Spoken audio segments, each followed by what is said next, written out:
Hi friends, welcome to DC home cook. இன்றைக்கி சமோசா பண்ணிடலாங்க. Tea கடையில் கிடைக்கிற ஆனியன் சமோசா மாதிரி சுவை மாறாமல் வீட்லேயே நம்மளே செய்யலாங்க. நம்மளாம் நினச்சிட்ருக்கோம் வீட்டில் சமோசா செய்கிறது ரொம்ப கஷ்டம்னு சொல்லி. அப்படியெல்லாம் இல்லைங்க, சுலபமாக செஞ்சிடலாம். இப்போ மொறுன்னு சமோசா எப்படி செய்கிறதுன்னு பார்க்க ஆரம்பிச்சிடலாம். ஒரு பவுலில் 1/4 கிலோ மைதா சேர்த்து கொஞ்சமாக உப்பு போட்டு நல்லா மிக்ஸ் பண்ணி கொஞ்சம் கொஞ்சமாக தண்ணி சேர்த்து 1 ஸ்பூன் அளவுக்கு ஆயில் ஊற்றி இப்போ நல்லா சப்பாத்தி மாவு பதத்துக்கு பிசைஞ்சு எடுத்துக்கோங்க. நான் சொல்கிற ஸ்டெப்பை ஃபாலோ பண்ணி நீங்களும் செஞ்சீங்கன்னா ஈவினிங் ஸ்நாக்ஸாக டீ கூட வச்சு சாப்பிட்றதுக்கு ரொம்ப சூப்பராக இருக்கும். டீ கடையில் கிடைக்கிறத விடவே வீட்டில் செய்கிறது மொறுன்னு நல்லா டேஸ்ட்டாகவே இருக்கும். எல்லோரும் விரும்பி சாப்பிடுவாங்க. இப்போ மாவு பிசைஞ்சாச்சு. கொஞ்சமாக எண்ணெய் தடவி துணி போட்டு மூடி 1 மணி நேரம் ஊற விட்டுருங்க. இப்போ மாவு ஊறட்டும், உள்ளே வைக்கிற ஸ்டஃபிங் ரெடி பண்ணிக்கலாம். இப்போ ஒரு பேனில் 2 ஸ்பூன் ஆயில் சேர்த்து ஆயில் சூடானதுமே 4 வெங்காயம் நீளமாக கட் பண்ணி சேர்த்திக்கோங்க.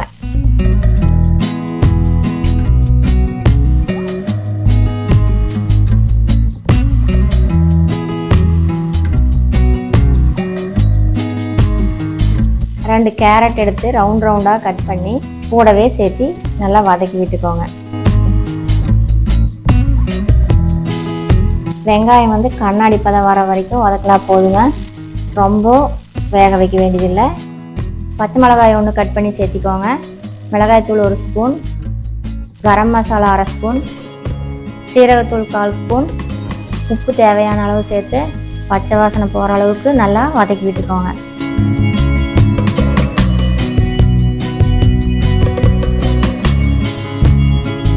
கொஞ்சமாக மல்லி இலை தூவி கலந்து விட்டு இறக்குனா ஸ்டஃபிங் ரெடி.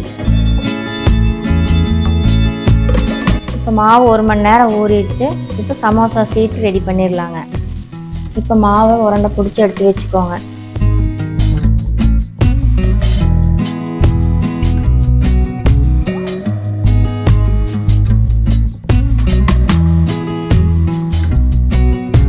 இப்போ ஒரு உருண்டை எடுத்து வச்சு நல்லா சப்பாத்தி தேய்க்கிற மாதிரி லேசாக தேய்ச்சி எடுத்துக்கோங்க. சப்பாத்தி மாதிரி கெட்டியாக இருக்கக்கூடாது, நல்லா லேசாக இருக்கும். இப்போ தோசைக்கல் சூடாகிடுச்சு. நம்ம தேய்ச்ச மாவை அதில் போட்டு 2 பக்கம் 2 டைம் திருப்பி போட்டு எடுத்துக்கோங்க. ரொம்ப வெந்துடக்கூடாது. எல்லா மாவையும் இதே மாதிரி தேய்ச்சி சுட்டு எடுத்து வச்சுக்கோங்க. 4 கார்னரை கட் பண்ணிக்கோங்க.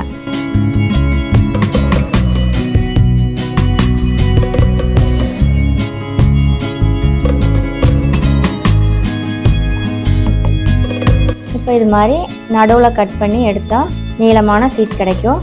எல்லா சீட்டையும் இதே மாதிரி கட் பண்ணி எடுத்து வச்சுக்கோங்க. இப்போ சமோசா ஒட்டுறதுக்கு ஒரு பசை ரெடி பண்ணிக்கலாம். அதுக்கு ஒரு பவுலில் 2 ஸ்பூன் மைதா சேர்த்து கொஞ்சமாக தண்ணி ஊற்றி பேஸ்ட் மாதிரி கரைச்சி எடுத்துக்கோங்க. இப்போ சீட்டை இப்படி வச்சு ஒரு மடி மடித்து இந்த ஓரத்தில் இந்த பசையை ஒட்டிடுங்க. பசை ஒட்டினது மேலேயே இன்னொரு மடி மடிங்க. இப்போது நம்மளுக்கு கோன் ஷேப் கிடச்சிருச்சு. அதில் 1 ஸ்பூன் ஸ்டஃபிங் வச்சு மேல் பாகத்தில் பசையை தடவி நல்லா டைட்டாக ஒட்டி விட்டுருங்க. இப்போது சமோசா ஷேப்பில் நம்மளுக்கு கிடச்சிருச்சு. இதே மாதிரி எல்லா சீட்டையும் உள்ள ஸ்டஃபிங் வச்சு மடித்து எடுத்து வச்சுக்கோங்க. இப்போ எண்ணெய் சூடாகிடுச்சு. நம்ம மடித்து வச்சுருக்க சமோசாவை ஒவ்வொன்றா சேர்த்து மீடியம் ஃப்ளேம்லையே நல்லா மொறுன்னு கோல்டன் ப்ரௌன் ஆகிற வரைக்கும் வேக விட்டு எடுத்துக்கோங்க. இப்போது சமோசா நல்லா மொறுன்னு வெந்துருச்சு. எடுத்து வச்சுக்கலாம். இதே மாதிரி மடித்து வச்சுருக்கிற எல்லா சமோசாவையும் சுட்டு எடுத்துக்கோங்க. டீ கடையிலையும் தேட்டர்லேயும் இந்த மாதிரி சமோசா சாப்பிட்ருப்போம். அதையே மிஞ்சுற அளவுக்கு வீட்டில் செய்கிற சமோசா நல்லா டேஸ்ட்டாக இருக்குங்க. நீங்களும் உங்கள் வீட்டில் செஞ்சு பார்த்துட்டு எப்படி இருக்குன்னு கமெண்ட் பண்ணுங்கள். இந்த வீடியோ பிடிச்சிருந்தா லைக் பண்ணுங்கள், ஷேர் பண்ணுங்கள், சப்ஸ்கிரைப் பண்ணுங்கள். தேங்க்யூ.